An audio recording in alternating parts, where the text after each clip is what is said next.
No man thinks more highly than I do of the patriotism, as well as abilities, of the very worthy gentlemen who have just addressed the House.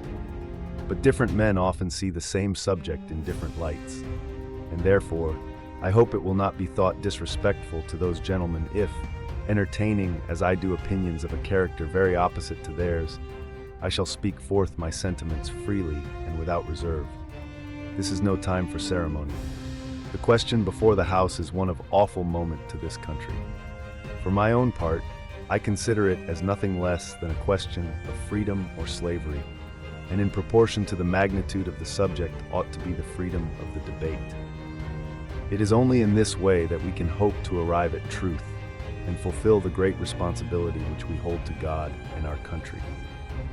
Should I keep back my opinions at such a time, through fear of giving offense, I should consider myself as guilty of treason towards my country, and of an act of disloyalty toward the majesty of heaven, which I revere above all earthly kings. Mr. President, it is natural to man to indulge in the illusions of hope. We are apt to shut our eyes against a painful truth and listen to the song of that siren till she transforms us into beasts. Is this the part of wise men, engaged in a great and arduous struggle for liberty? Are we disposed to be of the number of those who, having eyes, see not, and having ears, hear not, the things which so nearly concern their temporal salvation?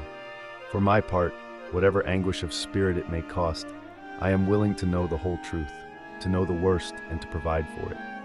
I have but one lamp by which my feet are guided, and that is the lamp of experience. I know of no way of judging of the future but by the past. And judging by the past, I wish to know what there has been in the conduct of the British ministry for the last 10 years, to justify those hopes with which gentlemen have been pleased to solace themselves in the House. Is it that insidious smile with which our petition has been lately received? Trust it not, sir. It will prove a snare to your feet. Suffer not yourselves to be betrayed with a kiss. Ask yourselves how this gracious reception of our petition comports with those warlike preparations which cover our waters and darken our land. Are fleets and armies necessary to a work of love and reconciliation? Have we shown ourselves so unwilling to be reconciled that force must be called in to win back our love? Let us not deceive ourselves, sir. These are the implements of war and subjugation, the last arguments to which kings resort. I ask gentlemen, sir, what means this martial array, if its purpose be not to force us to submission? Can gentlemen assign any other possible motive for it? Has Great Britain any enemy, in this quarter of the world, to call for all this accumulation of navies and armies? No, sir, she has none. They are meant for us. They can be meant for no other. They are sent over to bind and rivet upon us those chains which the British ministry have been so long forging. And what have we to oppose to them? Shall we try argument? Sir, we have been trying that for the last 10 years. Have we anything new to offer upon the subject? Nothing. We have held the subject up in every light of which it is capable, but it has been all in vain. Shall we resort to entreaty and humble supplication? What terms shall we find which have not been already exhausted? Let us not, I beseech you, sir, deceive ourselves.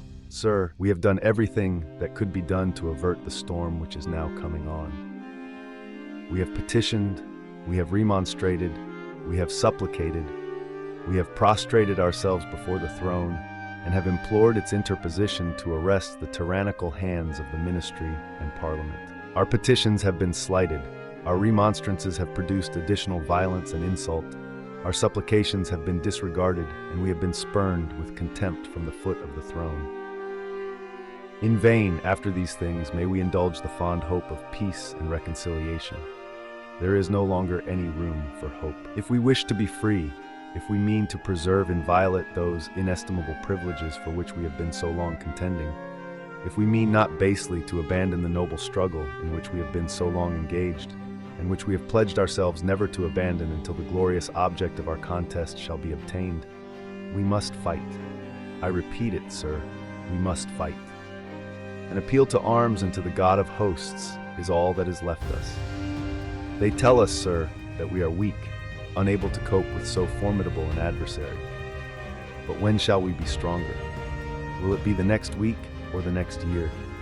Will it be when we are totally disarmed and when a British guard shall be stationed in every house? Shall we gather strength by irresolution and inaction? Shall we acquire the means of effectual resistance by lying supinely on our backs and hugging the delusive phantom of hope until our enemies shall have bound us hand and foot?